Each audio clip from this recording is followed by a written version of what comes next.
Hey, what's up? This is your girl Diamond. I'm coming to you guys, to tell another story. So, a lot of times, like probably like once a month, some young trainer hit me up and ask me about getting clogged.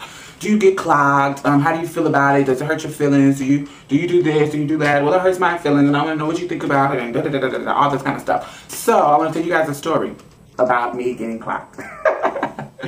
So, I worked in Bath and Body Works.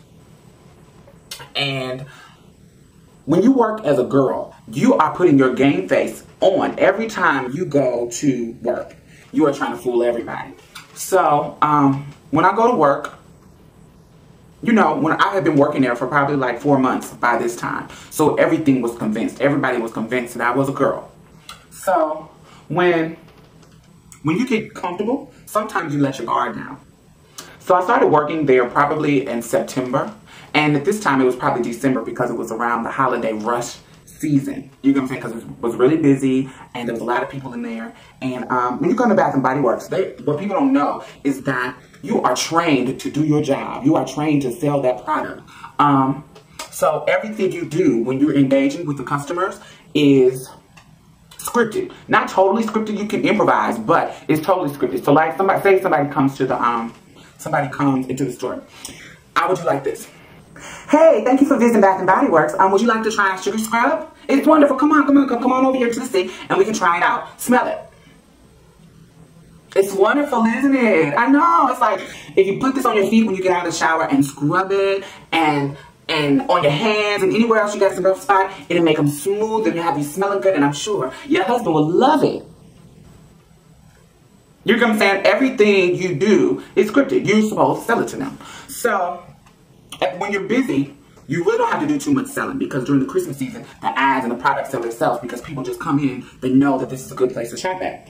So I'm at the register, and it's 2 girls at the register, me and another girl, and we're just doing it. When you have been there for 4 months and you done proved yourself to the management that you're good, we can just work by ourselves. And me and her, we started at the same time, and we really just working it and selling it and blah, blah, blah, blah. So she has a long line and I have a long line, and we getting them in. So when they come up, when you get used to doing your job, you're interacting with the customers, but it's almost like you're a robot. You're doing exactly the same thing over and over. And when you're at the cash register, there's things that are, that you're supposed to suggest a sale. There's always stuff by the register that you can say, hey, would you like to try our sweet pumpkin spice candle? It's 2 for $20. You know what I'm saying? And of course they're going to say no, or yeah, sure, I'll try it and put it on the thing. So this black lady comes up. Let me get on to the story. I hate rambling. So this black lady comes up, and I'm really not paying attention to my surroundings. I'm just going through the motions of my day. So what I'm supposed to do, I'm supposed to suggest a sale, and then I'm supposed to ask them for their number so we can send them coupons for the store.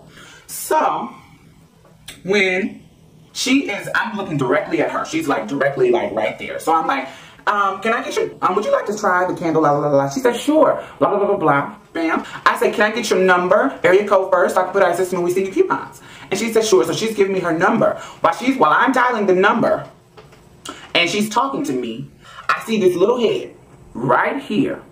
I'm like, I see it move, but I don't actually look at it because I'm talking to her. But the little head, have you ever seen like a little dog that hears a funny noise and he does like this? The little head did exactly like a little dog when he hears a funny noise. And before I even notice it, as soon as I look down at the little head starts to speak and says, wow, you sound like a boy. Now, of course I'm at work and this is a little kid. So you can't really get angry at a little kid. And I say, well, no, he says, why do you sound like a boy? He doesn't say why. He says, wow, why do you sound like a boy? And I say, because this is my voice. As soon as somebody clocks your voice, you take it up. So you're like, wow, because this is my voice, this is how I talk. Your mother talks like that and I talk like this. And he was like, oh, now you sound like a girl.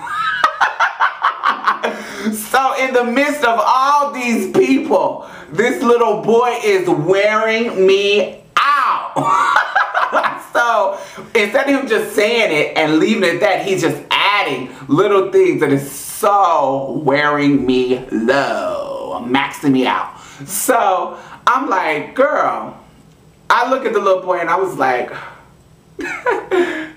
you little fucker. You waterhead little motherfucker. Now his mother immediately says, boy, shut up. You know, this lasts about 2 seconds. So I can only imagine. For me, it lasted like eternity.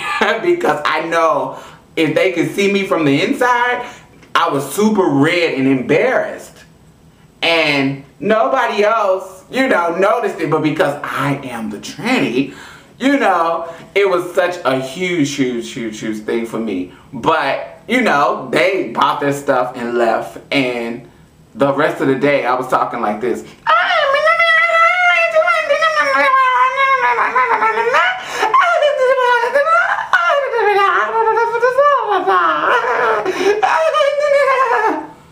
Because I didn't want to get my voice clocked. So, that is my clocking story that I will remember for the rest of my life. So, tell me what you think and tell me in the comments or a video response a clocking story that you have if you want to share it, if you're that bold. You know, I don't have anything to hide. I know who I am, so, you know, tell me what you think and thank you guys for watching. Mwah.